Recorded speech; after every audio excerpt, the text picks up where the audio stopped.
Kemudian tidak dibolehkan memberikan bagian dari kurban sebagai imbalan untuk upah. Ini sepakat ulama. Dalam penyelenggaraan penyembelihannya, baik kepada pekerja termasuk panitia. Jadi menyediakan kupon khusus untuk pekerja, menyediakan kupon khusus untuk panitia, dan mendapatkan dengan kupon itu daging korban tersendiri atas nama itu namanya ujrah, jasa, imbalan dari pekerjaan. Itu dilarang oleh Nabi. Seluruh mazhab mengatakan terlarang.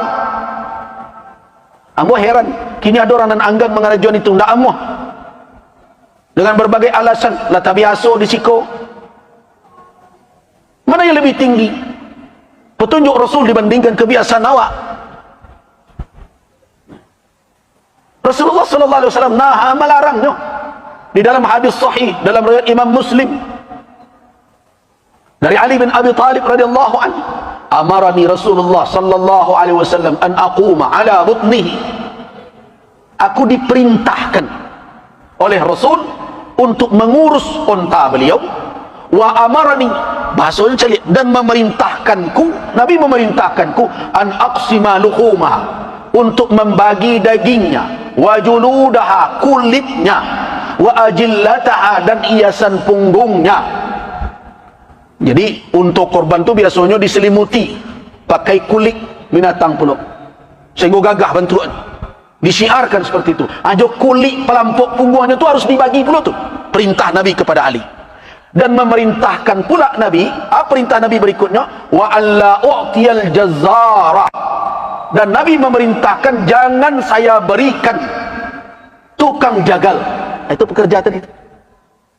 Minha syai'an, sedikit pun dari kurban itu. Fi jizaratiha, dalam penyembelihan pengelolaannya itu. Wa qala, dan Nabi berkata, nahnu nu'tihi min indina, kami membayar dari kami agihkan dari kami, jadi itu agihkan. Di malai ragunya tu.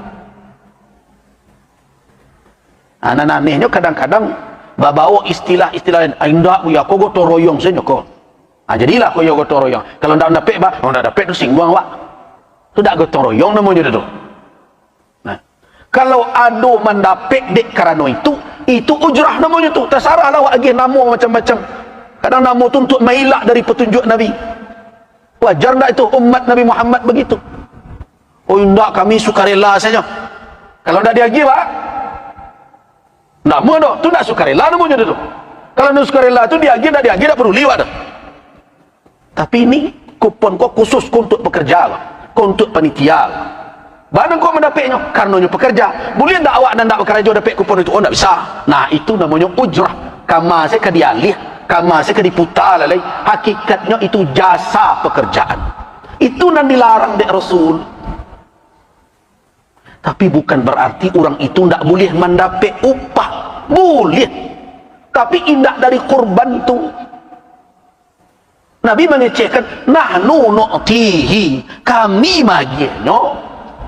Nah berarti harus disediakan jasa itu oleh nan punya korban. Waduh nandak namu panitia peserta tu ustaz. Ya dia berang-berang tak masalah nandak namuanya. Agian jawi kayaknya. Aku jawi ibu bantailah surang, kulitilah surang, cancanglah surang, bagianlah surang, selesai masalah. Karena nan tersuruh menyembelih, nan tersuruh menguliti, nan tersuruh membagikan sia. Orang yang berkorban bukan panitia. Panitia itu menjalankan berdasarkan amanah, berbentuk perwakilan. Kalau tidak namuhnya menanggung itu, berarti tidak bisa diterima perwakilannya. Ini kadang-kadang awak tidak mempedomani petunjuk itu. Bakarih juga cara awak dengan berbagai alasan. Mana kau tidak sami'na wa ata'na saja wak? Nah, berikan jasa orang yang bekerja tadi. Lebih kan 1.000, 200.000 per orang nggak dapat berapa? Sudah hampir ratus. 100.000 saja 700.000 siku jawi. Berikanlah enggak 300.000 sampai 100.000. Berapa orang bisa pembeli? minyak dan berbagai macam. Tapi untuk jatah dia sebagai warga, berhaknya dapat, karena itu bukan imbalan kerja.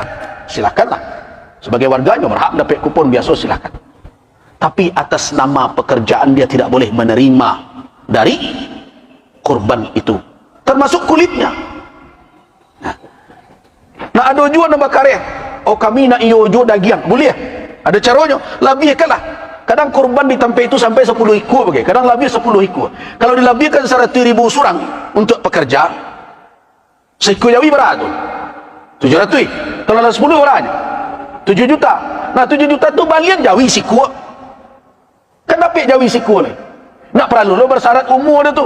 Karena dia nak untuk korban dah. Nah, sapi nan di Bali, jawi nan di Bali untuk pekerja tadi, bantai lo ketika itu. Nah, jadikan daging itu untuk upah. Tapi awak selamat dari larangan Nabi. Itu bertakwa dalam beribadah. Berusaha untuk sam'an wa ta'atan. Itu takwa. Tapi kalau indah juga lah berbagai cara ditunjukkan, berarti kebangkangan kepada petunjuk syariat dan ada dalam diri itu. Boleh nak jawi kau solusinya. Bali lah jawi itu. Jo pitih upah kuah nalah disediakan dari peserta. 10 ekor jawi siko. Satu sapi 700,000. Karena lah dilabih 100 orang kan 7 orang. Kali 10 lah 7 juta. Balianlah jawi 4 juta kan cukup gadang jawi. Sembelih ketika itu. Daging dan jawi itu pakai untuk upah. Anda terlanggar larangan Nabi SAW. Nah kemudian bagaimana dengan kulit? Kulit dilarang dijual oleh peserta kurban dan panitia.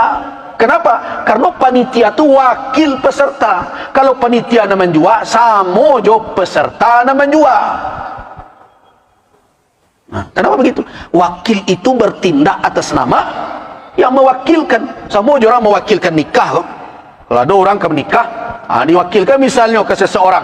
Akhirnya diko ijab kabul, aku terima menikahi anak bapa, mewakili kawan ambo si anu dengan maharnya sekian tunai. Jadi itu kan? Si anu menikah. Orang Nabi Sallam tu kah? Atau kawan yang diwakilnya? Kawan yang diwakilkan jadi bawa lebih ni orang. Kau tindakan wakil, tindakan yang mewakilkan. Jadi kalau panitia yang menjual, si anu menjual sebenarnya? Peserta. Kan dilarang dek Nabi. Nah, di dalam hadis Abu Hurairah diriwayatkan oleh Al-Imam Al-Hakim An-Naisaburi, Imam Hakim mengatakan hadis ini sahih. Syalbani mengatakan hasan. Hadis ini bisa jadi hujjah. Man ba'a julda udhiyatihi, siapa yang menjual kulit korbannya, fala udhiyatalah, tidak ada korban tuinya. Nah, tidak ada yang keluar dari hukum itu melainkan sebagian dari kalangan Hanafiyah. Nah, lain mengecekkan haram. Aman kawak pacik. Tentu lebih kuat hukum dan mengecekkan dilarang. Tapi bajak kulit ko caranya. Nah, sederhana. Agihkan ke fuqara dan masakin. Yo mengapa agihnya dicancang? Mengapa dicancang? Agih secik-cik kayaknya. Pilih orang fakir miskin dan mungkin dia sama dapat jurnalnya 1,5 kilo atau 2 kilo atau 1 kilo. Tetapi keluarganya jauh lebih besar, kondisi lebih parah. Nah, agih kuah kulit jawi. Dia tanya, kamang ada ambo tak pandai memolahnya depak panitia. Nantilah aku tiba orang membeli jual ada awak. Orang yang menerima tidak dilarang menjual. Asalahnya. Kan masalahnya ndak buntu sadonya tu. Cuma kadang perangai panitia aku ada ndak ke diatur-atur. Itu masalahnya. Itu masalahnya. Berarti ketundukan kepada petunjuk syariat ndak ada. Supaya lebih aman jalannya. Sudahlah, terima orang kemari pak berapa orang? Aku kulit 10 pas 10 orang ambil cek seorang. Mengapa kami tu ada orang kembali kulit dah pak lebih tohnya dasar repak lah sinan. Kalau itu dilakukan melanggar tak? Tidak ada melanggar. Kenapa? Karena orang sudah menerima berhak untuk menjual. Anak hebat benar kini kulit kau dijawi je lagi. Ala dijual je kurang. Lun tangga dari jawi dijualnya. Terima biti. Dan berbagai macam. Bapak dan ibu jamaah rahimakumullah. Banyak lagi sebenarnya yang perlu kita perbaiki. Cara pemberian. Kadang dek karano cara awak tu ada lu nandak tapi orang fakir, orang miskin dan tahari lah. Nanti lecehkan orang diaruk kadang-kadang berdasaknya masasaknya. Padahal kita harus menjaga sedekah itu jangan diiringi oleh adza, oleh kalimat, sikap yang menyakiti orang yang menerima, yang merendahkannya. Karena itu setiap tahun usahakanlah memperbaiki supaya ibadah awak itu tagak di atas ketakwaan. Itulah pesan Mbok. Saya cukupkan sampai di siko.